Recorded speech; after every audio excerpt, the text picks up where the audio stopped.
क्या नाम है भाई तुम्हारा? अब्दुल मनान। अब्दुल मनान। करते क्या हो? ठेकेदार। ठेकेदार हो। बाहर के मुल्क भी रह चुके हो? जी। कितना अरसा? नहीं जानता।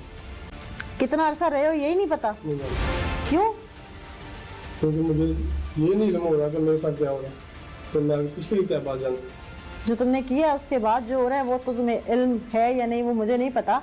मैं उससे पहले की बातें इसलिए पूछ रही हूँ कि हवासे खमसा तो कायम थे ना तब?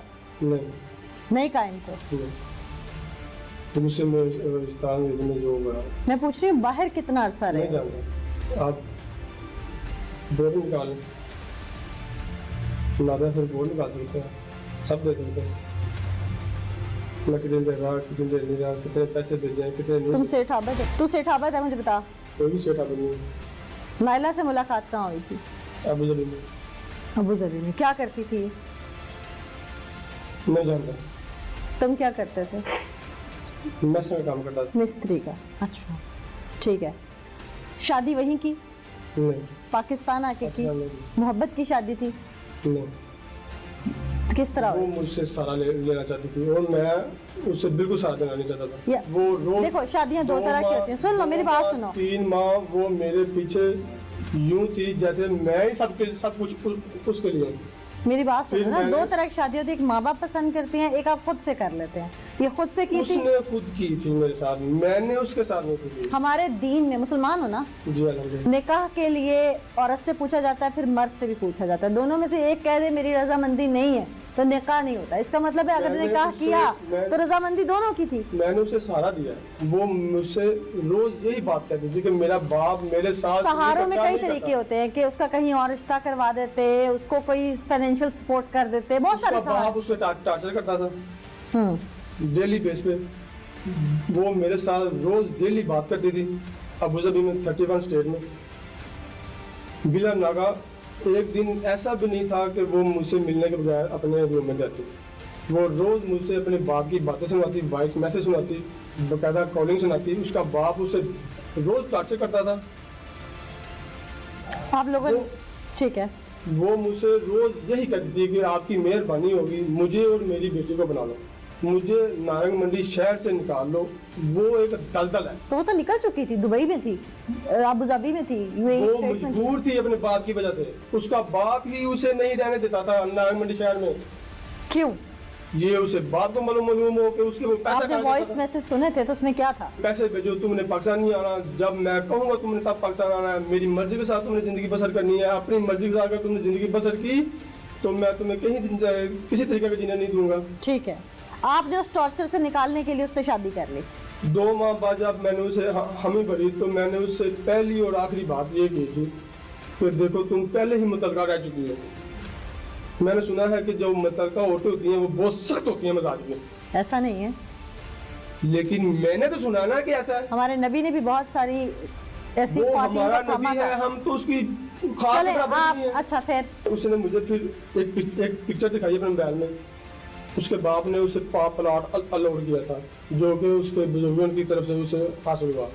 वो प्लाट उसने मुझे दिखाया कि ये प्लाट है मेरा, सफेदा था बिल्कुल, मैं इसे खड़ा करना चाहती हूँ। ठीक। अभी आपने कहा कि उसके वालिदैन की जानिब से उसको प्लॉट दिया गया था जिसको वो कंस्ट्रक्शन करके बनाना चाहती थी बनाना चाहती और आप उसको सपोर्ट किया। मैंने ठीक। उसको support नाज़रीन, जो कुछ ये शख्स कह रहा है, ऐसे में नायला दुनिया में नहीं रही कि जो इस बात के लिए कोई वजाहत पेश कर सके। वो उसका कत्ल हो गया और अपने ही शौहर के हाथों हो गया। उसके वालिदैन का तो कहना है कि उसका प्रॉपर्टी, उसका घर, उसकी चीज़ें सब कुछ हथियाने के बाद, बैंक बैलेंस लेने के बाद, 1-1 लाख रुपए का मोबाइल वो वहाँ से गिफ्ट भेजती थी तुम्हें, वो लेने के बाद अब एक मकान का रौला था जिसकी वजह से तुमने उसको फायर मार दी। वो एक सफेदा प्लाट था। तो मैंने अपने वालिदैन को, अपने बहन भाइयों को, किसी को भी 1 रुपये की स्टेटमेंट नहीं है मेरे पासपोर्ट के ऊपर जो मैंने उसे अपने वालिदैन को भेजी हो या बहन भाइयों को या कजन को या किसी भी रिश्तेदार को, अजीज़ों को भेजी हो। मैंने जो कमाया उधर मैं लीगल तरीके से इल्जाम से गया था। जब उसने मुझे कहा कि तुम लीगल तरीके से पैसा नहीं कमा सकते, मैंने कहा फिर क्या करूं? उसने मुझे रास्ता दिखाया। उसने कहा तुम अनलीगल हो जाओ और ब्लैक में पैसा कमाओ। ब्लैक किस तरह से? दिन रात काम करो और अपने अरबाब को छोड़ दो। जबकि मेरा अरबाब मुझसे टैक्स वसूल करता था। वो टैक्स बचाने के लिए, मेरी बेगम ये सब जानती थी कि जो ये कमाएगा उससे आधा पैसा इसका तो अरबाब ले जाएगा। मैंने फिर अपने अरबाब को छोड़ दिया। जब मैंने अपने अरबाब को छोड़ा तो मेरा अरबाब पुलिस स्टेशन गया, उधर अबू धाबी 31 स्टेट में। उसने बताया पुलिस वालों को कि मेरा मुलाजिम मुझे छोड़ के भाग गया है, लिहाजा मैं उसका कोई जिम्मेदार नहीं हूँ। वो जो भी काम करेगा वो अपने बलबूते पे करेगा। ठीक है। मैं गैर कानूनी तरीके से वहां से मैंने पैसा कमाया। जितने भी मैंने पैसे कमाए, इल्ला के 1 दिरहम भी कमाया मैंने अपनी बेगम को ही दिया। नायला से गुजरांवाला पाकिस्तान से- आके तुमने शादी की? नैला ने जब उसने देखा कि अब पैसे हो गए, मुझे उसने मकान दिखाया। उसने मुझे दिखाया फोटो के जरिए कि देखो हमारा घर बन गया, आओ अब हम घर चले। तो मेरे ऊपर उस वक्त टैक्स था जो 84,000 दिरहम की शक्ल में था, जो मैंने वसूल करना था तो वापस आना था, जो गवर्नमेंट को देना था जो वहाँ। गवर्नमेंट को देना था। ठीक है, वापस आए यहाँ पे आके शादी? मैंने वापस का इरादा किया, मेरी बेगम ने मुझे बताया कि तुम ऐसे तो नहीं जा सकते जब तक कि तुम टैक्स ना दो। मैंने भी पूछा अब मैं कैसे जाऊँ? उसने कहा कि अब तुम गवर्नमेंट के साथ झगड़ा करोगे तो फिर ही जाहिर है कि वो बात ठीक होगी। जबकि मेरे हाउस के बिल्कुल सामने एक ऑफिसर था जो वहाँ का रैशी था, जिसके मैं काफी काम करता था घर के। उसके 100 काम थे जो मैं खुद अपने हाथों के साथ ठीक है। करता था। मैंने उससे बताया कि भाई मैं अब घर जाना चाहता हूँ। वो कहने लगा मोहम्मद तुम घर नहीं जा सकते जब तक कि तुम ये गवर्नमेंट का टैक्स नहीं दे सकते। तुम्हारे ऊपर तो इतना टैक्स है। मैंने अपनी बेगम को बताया कि मेरे ऊपर तो यार बहुत टैक्स है, मैं कैसे इसे अदा करूं? तो उसने अपने अरबाब से बात की, अपने दोस्त से बात की, अपने किसी अजीज़ोकार से बात की। मैं नहीं जानता कि उसने किससे बात की। उसने मुझे खुद अपने जरिए उसने कहा कि तुम ऐसा करो कि तुम यहाँ पर जो छुट्टे हैं उनसे झगड़ा करो, उनसे फाइट करो और वो राह निजात तुम्हारे लिए बेहतर होगा। तो मैंने ऐसा ही किया। मैंने छुट्टों से झगड़ा किया, बहुत ज्यादा झगड़ा किया। अच्छा, ये सारी बातें तो दुबई की आपकी लाइफ थी, आप वहाँ से वतन वापस कैसे पहुंचे? इनका क्या ताल्लुक था? यही सारी बातें हैं जो कत्ल के साथ इनका डायरेक्ट कनेक्शन है। कैसे?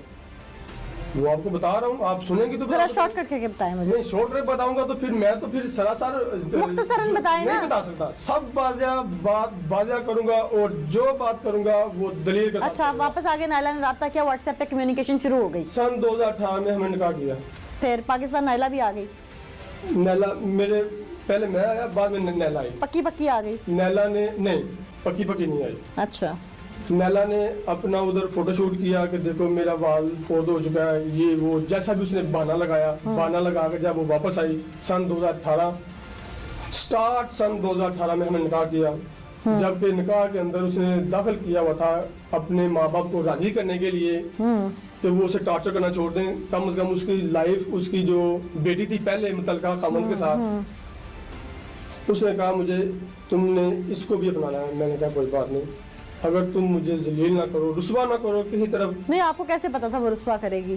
क्योंकि मैंने सुना है कि जो मुतल्लिका औरतें होती हैं यानी कि वो आपके सख्त होती हैं। जहन का फतूर था फिर, यार नहीं, जो जहन में पल रहा था। नहीं पल रहा था। नायला की बेटी जो पहली है, पिछले शौहर से है, जब वो शुरू में आप लोगों के साथ रही तो उसका कहना था कि आप बड़ा तशद्दुद करते थे बच्ची पर भी और उसकी माँ पर भी, इस वजह से बच्ची ननिहाल आ गई वापस। नहीं, ऐसा बिल्कुल नहीं है। बच्ची क्यों झूठ बोलेगी? मैं बताऊंगा ना आपको, सब झूठ बोलते हैं। तुम कहते हो कि तुमने बच्ची को अपनाया, बिल्कुल मैंने अपनाया। तुम कहते हो कि बच्ची को साथ अपना के तुमने शादी की, जबकि उस बच्ची का कहना है कि मेरा सुतेला बाप यानी कि तुम मेरी माँ पर भी तशद्दुद करता था और मुझ पर भी तशद्दुद करता था, यहाँ तक कि मुझे खून निकल आया।